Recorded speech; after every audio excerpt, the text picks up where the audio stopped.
오늘 귀한 시간 나오신 모든 성도님들을 주의 사랑으로 축복합니다. 하늘의 귀한 문이 열리고 신령한 복을 받아가는 귀한 인의 시간 되시기를 축복합니다. 모든 악한 것들이 떠나갈 줄 믿습니다. 안 되면 제 파마 머리로라도 다 볶아버리도록 하겠습니다. 네. 오늘 주제는 기도입니다. 기도. 성도는 누구나 기도하죠. 기도는 성도가 누릴 수 있는 특권입니다. 그런데 기도를 하다가 보면 문득 이렇게 기도하는 게 맞는가? 이렇게 기도하면 되나? 하는 생각이 들 때도 있습니다. 이 기도는 하나님이 좋아하실까? 이렇게 기도하면 하나님이 싫어하지는 않을까? 이런 방식으로 기도해야 되는 것일까? 어떻게 기도해야 하나님이 들어주실까? 라고 하는 고민이 들기 마련입니다. 하나님은 어떤 기도는 잘 들어주시는 것 같고 어떤 기도는 잘 들어주시지 않는 것 같습니다. 또 어떤 사람의 기도는 잘 들어주시는데 내 기도는 잘 안 들어주시는 것 같아요. 내 기도는 항상 늦거나 안 들어주시거나 하는 것 같은데 왜 다른 사람들은 간증거리가 넘쳐나고 응답에 대한 이야기가 왜 그렇게 많은지요? 왜 나는 그런 일들이 일어나지 않는지 회의감이 들 때도 있습니다. 그런데 하나님 편에서는 어떨까요? 하나님 편에서 우리의 기도를 다 들어주실 하나님의 편에서는 어떨까요?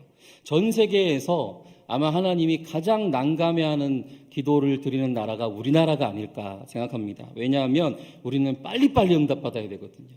하나님이 좀 천천히 주고 싶은데 우리는 하나님이 한 달 뒤에 주실 복을 빨리 지금 달라고, 지금 안 주면 이제 끝이라고 이렇게 이야기하는 민족이 우리나라이기 때문에 참 하나님이 난감하실 것 같습니다.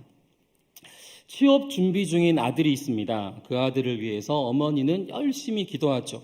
대기업에 원서를 썼다고 합니다. 수백 명 중에 딱 한 명 뽑는다고 합니다. 기도를 안 할 수가 없죠. 열심히 기도합니다. 최종 관문에 2명이 남았습니다.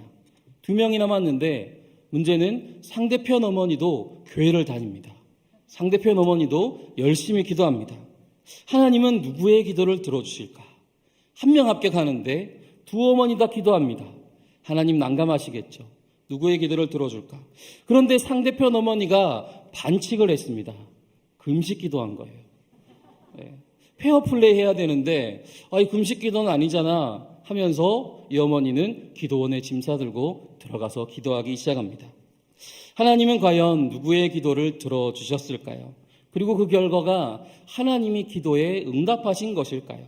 어떤 사람의 기도에 응답하시고 어떻게 하는 기도에 하나님이 응답해 주실까? 우리는 고민해 볼 수 있습니다. 기도의 응답을 위해서는 먼저 기도를 들어주시는 하나님에 대해서 우리가 이해를 해야 됩니다. 기도를 받으신 하나님이 뭘 좋아하시고 뭘 싫어하시는지를 알아야지 우리가 거기에 맞춰서 기도를 드리는데 우리는 내 기호에 맞춰서 기도를 드릴 때가 있기 때문에 우리가 아리송할 때가 있다는 것입니다. 물론 우리는 하나님을 알고 있죠. 하지만 기도를 받으시는 하나님, 그냥 하나님이 아니라 기도를 받아주시는 하나님에 대해서 우리는 이해할 필요가 있다는 것입니다. 사람도 삶의 모든 영역이 다 똑같지 않잖아요. 하나님도 그 광대하고 크신 하나님이 모든 것을 다 똑같이 대입해서 하는 것이 아니라 기도의 영역에 맞게 사역하는 하나님께서 계시다는 것입니다. 그 하나님을 우리가 고백할 때 이제 흔히 삼위일체 하나님을 고백합니다. 성부, 성자, 성령 하나님께서는 이 기도에 각자 다르게 활동하시고 사역하시는데 오늘 그래서 이 세 분의 우리 하나님께서 어떻게 역할을 감당하시는지 성부 하나님, 성자 하나님, 성령 하나님께서 어떻게 기도에 반응하시고 도와주시는지를 좀 나누려고 합니다. 첫 번째로 기도를 들어주시는 성부 하나님, 창조주 하나님이십니다. 창조주로서 세상의 모든 섭리를 주관하시는 분이십니다. 하나님의 섭리는 모든 생명에게 보편적으로 공평하게 흘러갑니다. 세상의 모든 자연적인 법칙은 하나님의 섭리라고 합니다. 하나님의 섭리로 모든 피조세계가 움직여지게 됩니다. 여기서 가장 중요한 주제, 하나님의 섭리에서 가장 중요한 주제는 생명입니다. 생명. 생명은 모든 피조물이 가지는 최고의 가치를 의미하는 것이고, 하나님께서 이 피조 세계를 만드실 때에 그 가치, 그 기준, 그 규범 중에서 가장 최고를 생명으로 만들어 놓으셨습니다. 하나님의 창조는 어떤 것입니까? 생명을 창조하신 것이죠. 생명을 만들어내신 것입니다. 기도를 할 때 우리가 먼저 알아야 될 것은 하나님은 생명을 창조하시는 분이다라는 것을 우리는 알아야 합니다. 그리고 이 창조는 지속적인 창조입니다. 우리는 6일간 하나님이 창조하시고 모든 것을 안식하셨다고 해서 끝이 아니라 지금도 여전히 지속적으로 우리의 생명을 창조하고 계시다는 것입니다. 지금도 살아 역사하시는 하나님의 섭리가 있는데요. 그래서 지금도 피조 세계를 운행하신 하나님, 그렇다면 지금 그 하나님은 무슨 생각을 하고 계실까? 어떤 마음을 가지고 계실까? 하나님이 우리를 어떠한 시선으로 바라보고 계시고 이 피조 세계를 어떤 마음으로 바라보고 계실까요? 모든 피조물은 서로 얽혀 있습니다. 피조물의 고유성과 통일성의 조화는 삼위일체적 창조의 근본입니다. 하나님에 의해 창조된 모든 피조물, 그 다양한 종과 물질은 누구에 의해서도 파괴될 수 없는 고유한 가치를 가지고 있습니다. 창조된 각 피조물의 고유성이 존중되고 동시에 모든 피조물이 통일성을 이룰 때 선하고 아름다운 피조 세계가 됩니다. 우리가 사는 세상은 하나님의 아름다운 작품이죠. 하나님께서는 그 시선으로 이 아름다운 세계를, 자신의 작품을 흐뭇하게 바라보십니다. 우리의 기도는 어떠한 것입니까? 하나님의 창조 세계를 가꾸는 것입니다. 파괴하거나 쓰리터리는 것이 아니고 가꾸는 것입니다. 그렇기 때문에 기도할 때에 이 기도가 하나님의 피조 세계를 가꾸는 것인지 생명을 살리는 것인지 우리는 생각해 봐야 하는 것입니다. 내 기도가 그렇게 거창한 기도가 아니라고 생각할 수 있습니다. 나는 그 정도의 이렇게 큰 일을 내 기도로 할 생각은 없어요. 그냥 조금 더 편안한 삶을 원할 뿐이에요 라고 할 수도 있을 것 같습니다. 하지만 기도를 받으시는 분은 그 정도의 분이 아니신 것이죠. 기도를 받으시는 분은 세상의 모든 물질을 바꾸시고 세상의 모든 것들을 다 변화시킬 수 있는 놀라운 능력의 하나님이십니다. 적어도 하나님께 기도한다면, 옆집 아저씨한테 부탁하는 게 아니고 하나님께 기도한다면 그만큼의 스케일을 우리는 알고 있어야 되는 것입니다. 창조하시고 소멸하시는 분, 그런 하나님께 우리의 기도는 별것 아닌 기도가 아니라는 것이죠. 나의 삶의 개인적인 문제라 하더라도 그것은 아주 놀랍고 대단한 기도가 된다는 것입니다. 하나님은 생명의 창조자이십니다. 그렇기에 지금 나의 생명도 창조하셨고 계속적으로 돌봐주시는 분이십니다. 그렇다면 내 삶에 일어나는 문제들이 아니라 하나님이 가꾸고 계시는 방법입니다. 하나님이 나의 생명을 유지하고 계시는 방법이라는 것입니다. 하나님의 섭리, 계속해서 설명드린 하나님의 섭리는 두 가지 종류가 있습니다. 일반 섭리와 특별 섭리라는 두 가지 종류가 있는데요. 일반 섭리는 제가 지금까지 말씀드린 우리 살아가는 이 세상의 그냥 자연적인 법칙들이 일반적인 섭리입니다. 그렇지만 특별 섭리는 일반적인 영역이 아닌 하나님의 특별한 간섭, 특별히 개입하심을 나타나는 것이 이 특별 섭리라는 것입니다. 하나님은 개인과 단체 역사에 주관적으로 역사하시고 개입하십니다. 쉽게 이야기하면 이런 것을 뭐라고 부르냐면 기적이라고 부르는 것이죠. 원래 자연스럽게 흘러가야 되는데 그것이 전혀 자연스럽지 않은 것. 자연스럽다는 말은 하나님의 일반 섭리입니다. 그런데 자연스럽지 않다는 것은 하나님의 특별한 섭리라는 것입니다. 우리의 기도는 하나님의 특별한 섭리를 돕는 사역입니다. 하나님이 우리를 찾아오시고 만나주시고 함께하여 주시는데 그저 우리는 벽이나 물건에 대고 이야기하는 것이 아니라 살아계신 하나님께 이야기하는 것이기 때문에 하나님은 그렇게 우리의 기도를 들어주시고 하나님은 우리의 기도를 통하여서 이 땅에 개입하십니다. 특별한 방법으로 개입하시고 하나님의 귀한 은혜의 역사로 그것을 만들어 가신다는 겁니다. 그리고 그렇게 우리의 기도를 통해서 하나님 역사하여 주십니다. 그런데 그 기도가 무조건 옳거나 좋거나 한 기도만 하나님께서 쓰시는 것은 아닙니다. 이스라엘이 처음 나라를 세울 때 왕이 없었죠. 그래서 이스라엘은 왕을 달라고 기도했습니다. 그것은 매우 합리적인 사고였고 합리적인 기도였습니다. 어떻게 보면 당연하게 요구할 수 있는 겁니다. 나라를 세웠는데 그 당시에는 왕정 국가들이 너무나 많았고 주변의 강대국들은 다 왕이 있었습니다. 그러니 우리도 왕을 좀 주세요 라고 하는 것은 일면 당연한 기도라고 할 수 있는 것이었습니다. 하지만 이스라엘은 진정한 왕이신 하나님을 무시하는 기도라는 것을 알지는 못했죠.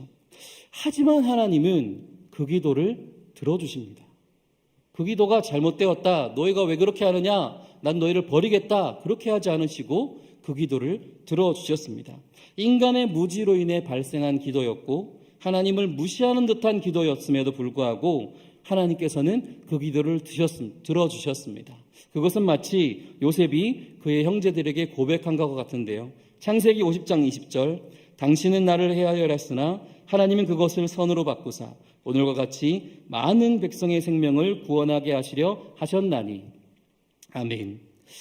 모든 생명을 해하려 하는 것이 하나님 뜻이 아닙니다. 하나님께서는 요셉을 총리로 세우려고 그 형제들을 막 이렇게 조종하셔가지고 그렇게 한 것이 아니라 하나님께서는 어떠한 방법으로든 요셉을 통하여 이스라엘을 구원시키셨을 것입니다. 그런데 하나님께서는 악한 그 형제들의 행동을 통해서도 선하게 바꾸시는 능력의 하나님이시라는 것입니다. 그렇게 우리는 선하신 하나님을 믿고 오늘도 기도할 수 있습니다. 나의 기도가 어떠한지 그것은 내가 생각할 것이 아니라 하나님께서 분별하십니다. 왜냐하면 자판기처럼 내가 누르면 툭 튀어나온 기도가 아니기 때문에 우리는 더 평온하게 기도할 수 있습니다. 잘못 기도하면 큰일 나잖아요. 우리가 만약에 지구를 멸망시켜 주세요 라고 기도하는 버튼을 딱 누렸을 때 하나님께서 기도하는 자마다 다 들어오신다고 한다면 이 세계는 진즉에 멸망했겠죠. 하지만 하나님께서는 분별하시고 우리의 기도 중에서 하나님께서 이 땅의 생명을 살리는 기도를 사용하신다는 것입니다. 그렇지만 그렇다고 막무가내로 우리가 생각나는 대로 막 기도할 수는 없겠죠. 막 저주를 한다거나 다른 사람을 미워한다거나 그냥 그런 기도를 하나님께서 기뻐 받으실 것 같지는 않습니다.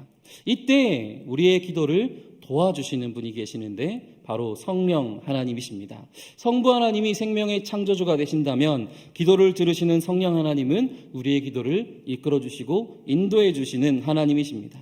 우리의 바른 기도의 여정이 되도록 도와주시는 분입니다. 그렇기 때문에 우리는 기도할 때 맨 첫 마디가 이렇게 되어야 됩니다. 한번 저를 따라 한번 해보실까요? 성령님, 나의 기도를 인도하여 주옵소서. 여러분, 기도를 시작할 때 항상 첫 마디가 이렇게 해야 됩니다. 성령님, 나의 기도를 인도하여 주옵소서. 이렇게 한 다음에 기도를 드려야 성령 하나님의 인도하심 따라서 우리는 하나님 앞에 온전한 기도를 드릴 수가 있다는 것입니다. 에베소서 6장 18절 말씀에 모든 기도와 간구를 하되 항상 성령 안에서 기도하고 이를 위하여 깨어 구하기를 항상 힘쓰며 여러 성도를 위하여 구하라 라고 이렇게 말씀하고 있습니다. 기도는 성령이 주도하시는 시간입니다. 성령님을 의지하는 시간입니다. 우리는 성령님의 인도하심을 경험하면서 하나님이 어떠한 기도를 기뻐하시는지를 배울 수 있습니다. 나의 고백이 기도하는 시간들을 통하여서 점점 바뀌는 것도 느끼게 됩니다. 하나님이 원하시는 기도가 이러한 것이구나 성령의 감동을 경험할 때도 있습니다. 기도는 나의 완성된 기도문을 읽는 시간이 아닙니다. 기도는 내가 변화되는 시간입니다. 나의 내면의 소리가 바뀌는 시간입니다. 나의 자아가 하나님을 닮아가는 시간입니다. 나를 쳐다봤던 내 시선이 드디어 하나님을 바라볼 수 있게 하는 시간으로 변화되는 것입니다. 나의 영혼 하나님이 돌봐주시고 지금도 나의 손을 꼭 잡고 계시는구나 그것을 깨닫는 시간이라는 것입니다. 에베소 3장 16절에도 말씀합니다. 그의 영광의 풍성함을 따라 그의 성령으로 말미암아 너희 속사람을 능력으로 강건하게 하시오며 라고 말씀합니다. 성령 하나님은 우리의 속사람을 강건하게 만드십니다. 그리고 그냥 강건하게 되는 것이 아니라 그것은 기도의 시간을 통하여서 그런 일들이 일어난다라는 것입니다. 이것을 믿는다면 우리의 기도의 시작은 완벽할 필요 없습니다. 다소 투박하고 다소 개인적이고 다소 이기적이더라도 시작점에서는 괜찮습니다. 그렇게 기도하다 보면 성령 하나님께서 우리를 강건한 길로 귀한 하나님의 은혜 역사로 만들어 가시는 것입니다. 사람은 누구와 함께 있느냐, 어떤 일을 많이 하느냐에 따라서 인격이 변화되는 것을 우리는 너무나도 잘 알고 있습니다. 기도는 친구 되신 성령님과 함께하는 시간이죠. 바쁜 인생사 살아가는 시간, 그 모든 시간을 벗어나서 성령 하나님과 함께 그 시간을 공유하는 그러한 것이 기도입니다. 이것은 사실 시간이 걸리는 일입니다. 바로바로 빨리빨리 되는 것이 아닙니다. 매우 많은 시간을 들여야 하는 것이 필요할 수도 있습니다. 그렇지만 우리는 시간이 없죠. 이것이 문제입니다. 우리는 시간이 없습니다. 바쁩니다. 우리는 빨리빨리 이루어져야 되고 빨리빨리 진행이 돼야 됩니다. 취직시험은 다음 주인데 언제 이렇게 기도하고 내 내면이 변화되고 언제 해서 기도 응답을 받겠습니까? 당장 내일도 답답해서 지금 오늘 힘들어서 쓰러져 있는데 언제 이렇게 교제하고 나누고 그렇게 하겠습니까? 그렇지만 우리는 기도에 느긋해야 됩니다. 기도하는 마음이 조급해지는 이유가 무엇일까요? 이것은 믿음과 관련된 것입니다. 불안한 마음과 믿음은 상반된 것인데요. 불안한 마음은 어디서 오는 것일까요? 불안한 미래를 불안하게 여기기 때문에 이러한 것들이 생겨납니다. 그래서 우리는 기도할 때 거의 모든 기도가 다 미래를 향해 있습니다. 미래의 나를 위해서 우리는 기도하죠. 앞날을 위해 기도합니다. 심지어 우리는 하나님의 뜻대로 살기 위하여서도 미래를 위해 기도합니다. 이 길이 하나님 원하시는 길입니까? 요 길이 하나님 원하시는 길입니까? 저 길이 하나님 원하시는 길입니까? 자꾸 물어봅니다. 왜요? 하나님이 원하시는 길은 안전하기 때문에, 그 길은 실패가 없기 때문에 우리는 그렇게 기도합니다. 그게 좋은 기도인 것 같고 그게 바른 기도인 것 같습니다. 물론 그렇죠. 하나님 원하시는 길을 가는 건 맞지만 그 이면에 내가 미래가 불안하기 때문에 그 미래의 확실성을 위해서 그러한 기도를 드리는 우리의 마음들이 있다는 것입니다. 하나님이 기뻐하시는 삶을 살겠다고 선포하는 것 좋은 것이죠. 하지만 미래는 결정된 것이 아닙니다. 이쪽 길은 튼튼해서 미래가 확실하고 저쪽 길은 흔들거리고 망하는 길, 그러한 것이 아니라는 것입니다. 그렇다면 하나님은 다 자기 계획을 뿌려놓고 어디 딴 데 여행 가신 하나님이십니다. 그러나 하나님은 어떠한 분이십니까? 지금도 함께 하시는 분이십니다. 지금도 역사하시고 지금도 무너져가는 다리를 세우시고 쓰러져가는 우리를 붙잡아 주시는 분이시고 절망 속에서도 희망을 얘기하시는 분이시고 아주 썩어져가는 것에서 생명을 불어넣는 분이 하나님이시지 탄탄대로를 만들어 놓고 그냥 거기를 쭈루루루 가게 하시는 분이 아니라는 것입니다. 성경은 뭐라고 이야기할까요? 성경은 점치는 기도를 하지 말라고 이야기합니다. 레위기 19장 26절 너희는 무엇이든지 픽제 먹지 말며 점을 치지 말며, 신명기 18장 10절 너희는 점쟁이나 기륭을 말하는 자나 요술하는 자나 무당이나 진언자나 신접자나 박수나 초혼자를 너희 가운데 용납하지 말라. 신명기 18장 14절 기륭을 말하는 자나 점쟁이의 말을 용납하지 아니하느니라. 하나님께서는 점을 치는 것을 좋아하지 않습니다. 그런데 우리는 기도할 때 자꾸 점을 보려고 하죠. 이게 좋은 길인지, 이게 옳은 길인지, 이게 맞는 길인지 자꾸 점을 치려 합니다. 점을 치는 것은 자식을 불태우는 것과 같다. 성경에서는 그렇게 이야기합니다. 그렇게 우리가 점을 치지 않고 그러면 어떻게 믿음을 바로 세워갈 수 있습니까? 기도를 들으시는 우리 성자 예수 그리스도를 통하여서 우리는 믿음을 바로 세우는 작업을 해야 합니다. 우리는 믿음으로 사는 사람들입니다. 우리는 미래에 확실한 것을 가지고 나아가면 믿음이 필요 없습니다. 사실 당연한 길을 갈 거면 믿음이 뭐가 필요하겠습니까? 보이지 않기 때문에 믿음이 필요한 것이죠. 그 앞길에 어떤 것이 놓여있는지 모르기 때문에 믿음으로 가는 것입니다. 저 징검다리가 넘어질지 안 넘어질지 모르기 때문에 믿음이 필요한 것이죠. 저게 핵폭탄이 떨어져도 무너지지 않을 다리라는 것을 안다면 믿음이 필요가 없습니다. 그냥 걸어가면 되죠. 그래서 우리는 기도를 자꾸 그렇게 사용하려고 하는 것입니다. 믿음은 하나님이 지금도 나와 함께 하신다는 믿음을 가진다는 것입니다.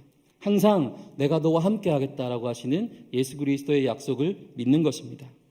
미래의 불안함은 어디서부터 오는 것입니까? 믿음이 없기 때문에 생기는 것입니다.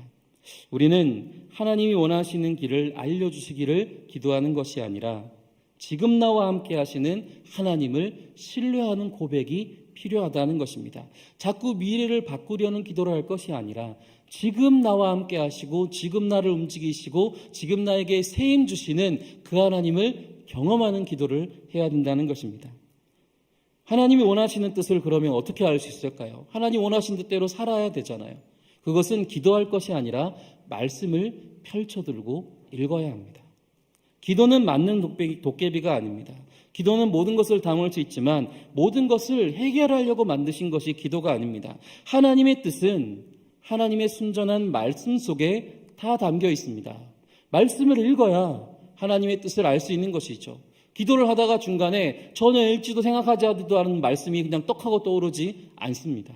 하나님은 우리가 암송하고 즐겨받고 읽었던 그 말씀을 통하여서 나에게 말씀하시고 그것을 통하여서 하나님이 원하시는 뜻을 보여주십니다. 만약 내가 어디로 가야 될지 알고 싶으시다면 말씀을 펼쳐드려야 하는 것입니다. 그렇다면 예정은 무엇입니까? 예정하셨다고 하고 미래를 결정지었다고 하는데 예정은 무엇입니까? 하나님이 예비하셨다는 것은 무엇입니까? 예정은 일반 섭리가 아니라 특별 섭리입니다. 하나님의 특별한 개입하심을 의미하는데 바로 하나님께서 우리 교회를 통하여서 일으키시는 특별한 개입하심입니다. 믿는 자들을 구원하시겠다라고 하시는 결정이 예정이라는 것입니다. 예정은 단 하나, 하나님께서 미래를 결정하신 것이 단 하나인데 그것은 우리를 구원하시겠다고 하는 예정입니다. 하나님께서 결정해 놓은 것 딱 하나 이거밖에 없습니다.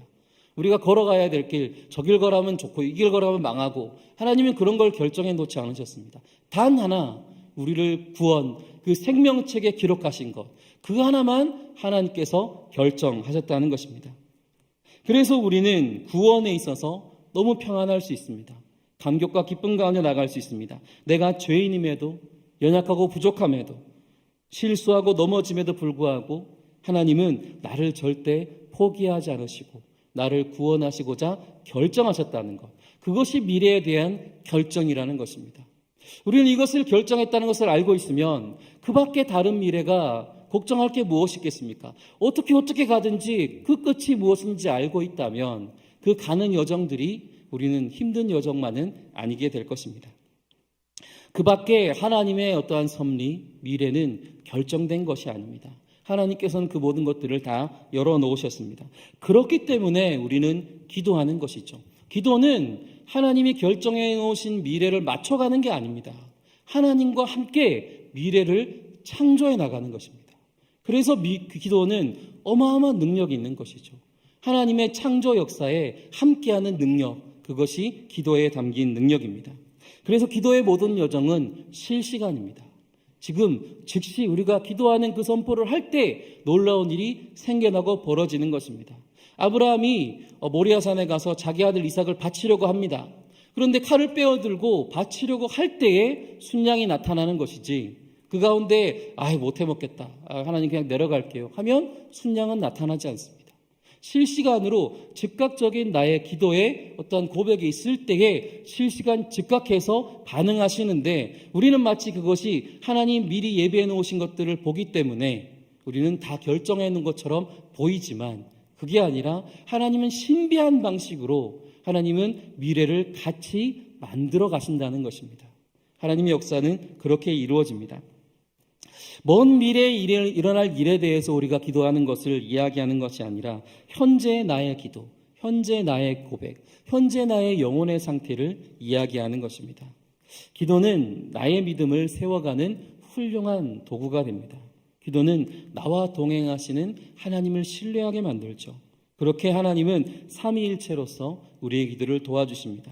성부 하나님은 그의 섭리로, 성자 예수님은 구원의 예정하심으로, 성령 하나님은 생명의 유지로 우리의 기도에 응답해 주십니다. 삼위일체 하나님은 그렇게 생명의 하나님 되시는데요. 성부 하나님은 생명을 창조하시고 성령 하나님은 생명을 유지하시고 성자 예수님은 생명을 구원하시는 분이십니다. 이것이 우리의 기도의 사역인 것입니다. 우리의 기도의 사역의 근간은 창조와 유지와 구원입니다. 우리는 우리의 모든 것을 창조하신 하나님 앞에 우리의 절망을 기쁨으로 창조하시고 우리의 고통을 모든 하나님의 창조한 은혜 가운데 역사해달라고 기도하는 것이고요. 우리의 이 고통받는 곳에서 우리를 일으켜 주셨다면 끊임없이 주님 앞에 나가는 그날까지 이것을 유지해 주실 것을 믿음으로 기도하는 것이고요. 결국에 나아가서 하나님 저를 구원해 주시고 우리 이 땅을 구원해 주시옵소서. 이것이 기도의 사역이라는 것입니다. 오늘 본문에서 욥의 기도가 나옵니다. 욥은 언제 기도의 응답을 받았을까요? 욥은 기도를 많이 했는데 기도를 응답받는 장면이 오늘 본문에 나옵니다. 근데 우리가 욥기를 읽을 때 욥기 42장 이제 마지막 장인데 6절에서 6절까지 1절에서 6절까지는 잘 봅니다. 귀로 듣고 눈으로 봅니다. 이런 고백도 많이 보고 또 10절에서 17절까지도 많이 봅니다. 거기서 다 응답해 주셔서 하나님께서 갑절의 은혜 주신 것을 보거든요. 그런데 하나님이 왜 응답해 주셨는가? 그게 7절에서 9절에 나오는데 이걸 그냥 넘어갈 때가 많은 것 같습니다.